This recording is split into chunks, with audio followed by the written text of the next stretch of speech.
ill informed youth سمجھ رہے ہیں، لیکن جب یہ یوتھ ان کی درستگی کرتی ہے پھر یہ بدتمیز لگتے ہیں۔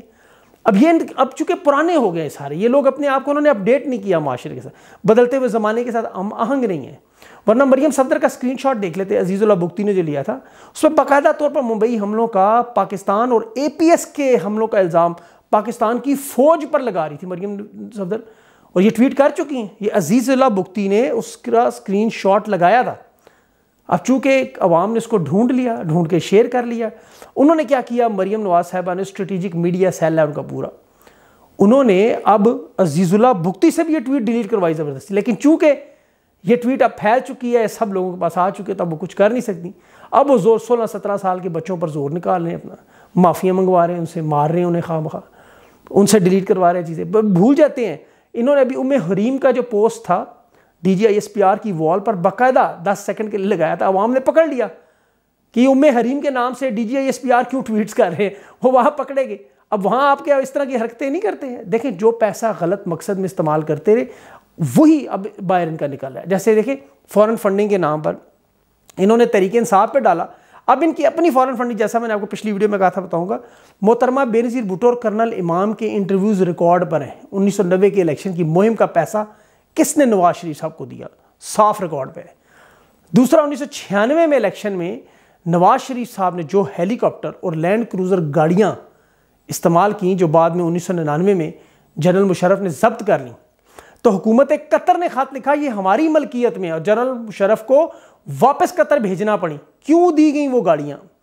پھر 2000 میں امریکی صدر بل کلنٹن کے کہنے پر سعودی حکومت شریف خاندان کو جدہ کے ایک محل میں لے گی، وہاں پر بنا ایک پیسہ لگائے وہ کئی سال رہے۔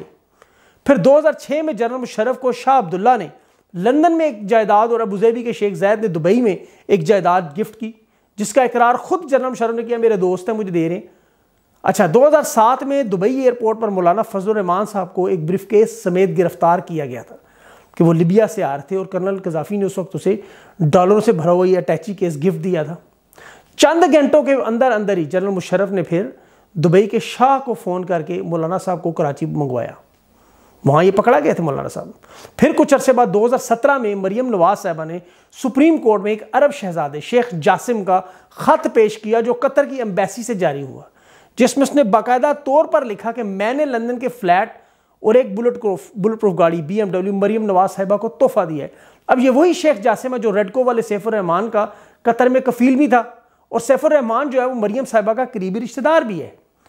اب دیکھیں 2019 میں پھر ISI نے لاہور کی ایک عمارت پر چھاپا مارا جہاں 150 برانڈ نیو لینڈ کروزر گاڑیاں کھڑی تھی، بعد میں پتہ چلی یہ ہمارا سیف الرحمان کی تھی، اور یہ گاڑیاں مریم نواز صاحبہ کے استعمال میں رہیں۔ پھر بعد میں یہی گاڑیاں بعد میں تلور کے شکار میں جب یہ عربی آتے ہیں تو استعمال بھی وہاں ہوتی ہے۔ اب مزے کی بات ہے یہ ساری جو میں نے آپ کو بتائی یہ ہوتی ہے فارن فنڈنگ۔ اگر کسی کے اندر ہمت ہے تو اس کے اوپر کیسز کریں اور ریفرنس نکالیں، اور تفصیلات میں مزید بھی پہنچا دوں گا۔ لیکن انہیں شرم آنی چاہیے، اگست کا مہینہ، آزادی کا مہینہ، محرم کے یان، اور آج 10 محرم، قید و بند صرف یزید نے آج کے دن کی تھی، آزاد نہیں کیا۔ لوگوں کو دیکھیں اس کی بھی فوج بڑی طاقتور تھی، لیکن اس کا انجام بھی یاد رکھیں۔ یہ بات شہباز گل کو گرفتار کرنے کی نہیں، میری تو اس کے ساتھ بنتی نہیں، لڑائی ہوتی میری سے۔ پورے نظام کے اوپر جو عوام کے ساتھ ظلم ہو رہا ہے، اس ظلم کو بند ہونا چاہیے۔ سیاست اب کرتے رہے، نومبر کے مہینے میں خود ہی میدان میں آ جائیں گے اگر ان کو بڑا شوق ہے، لیکن جو انہوں نے حالت کر دی ملک کی۔ ابھی دیکھیں جنرل فیض کو بہاولپور کا کور کمانڈر لگایا، آپ دیکھتے ہیں عمران خان جنرل فیض کو کیوں یہ مارخور کا انچارج ISI کا دیکھنا چاہتے تھے، کیونکہ انہیں پتہ تھا افغانستان سے لے کر سوات تک اور خیبر پختونخوا کے تمام ایریے کو یہ اچھی طرح سمجھتے ہیں، معاملات بہتر جا رہے تھے۔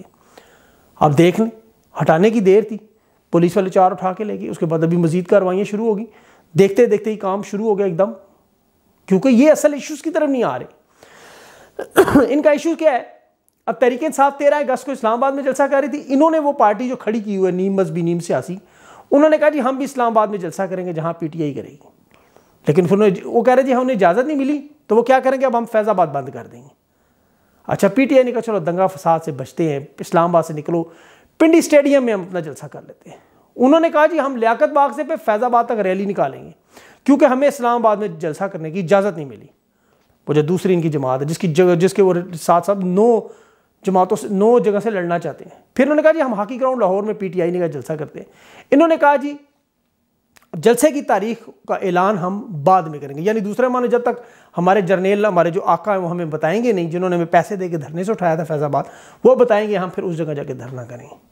عمران خان چاہتے ہیں حالات خراب نہ ہوں، لیکن یہ نہ صرف ان کے ساتھ سیاسی بلکہ اپنے سابق فوجیوں کے ساتھ کیا کریں نیوٹرل، اس کی وجہ صرف وہ عمران خان کی حمایت کرتے ہیں۔ دیکھیں اب انہیں آرمی کے اسپتالوں میں جو علاج معالجے کی سہولت ملتی تھی وہ واپس لے لی گئی۔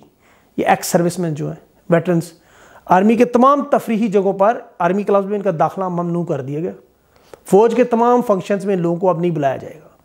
اور ڈی ایچ اے میں سب سے انٹرسٹنگ جو ڈی ایچ اے میں وہاں پر جو زمین اور جائیداد بہت سارے ریٹائر لوگ اپنا کاروبار کر رہے ہیں، انہیں کہا جا رہا ہے کہ ان سے احتیاط سے کام کریں، ان سے مطلب کام ہی نہ کرے دوسرے منو۔ اب یہ اسے سپریم کورٹ میں لے کے جانا چاہ رہے ہیں، لیکن میرے خیال میں 2-3 مہینے صبر کریں۔ 30 نومبر کے بعد ان کے ساتھ ایک نیا مہمان بھی آ جائے گا، ایک نیا دوست بھی ان کا آ جائے گا، اگر آیا تو، کیونکہ ابھی دیکھنا تو یہ کہ ایکسٹینشن لمبی ہوتی جائے گی یا اسے کاٹ کر چھوٹا کریں گے یا وہ اپنے وقت پر ختم ہوگی، کیونکہ حالات کو غیر معمولی بنانے کی پوری کوشش کی جا رہی ہے اور اس میں بہت ساری نئی چیزیں بھی سامنے آئیں گی۔ ابھی بہت ساری نئی چیزیں آ رہی ہیں، 14 اگست کے بعد معاملات بہت سارے بدلنے جا رہے ہیں۔ انشاءاللہ میں آپ کو اس پہ تفصیل سے اس پر مزید آپ سے اگلی ویڈیو میں بات کروں گا۔ اپنا خیال رکھیں، مجھے اجازت ہے، اللہ حافظ۔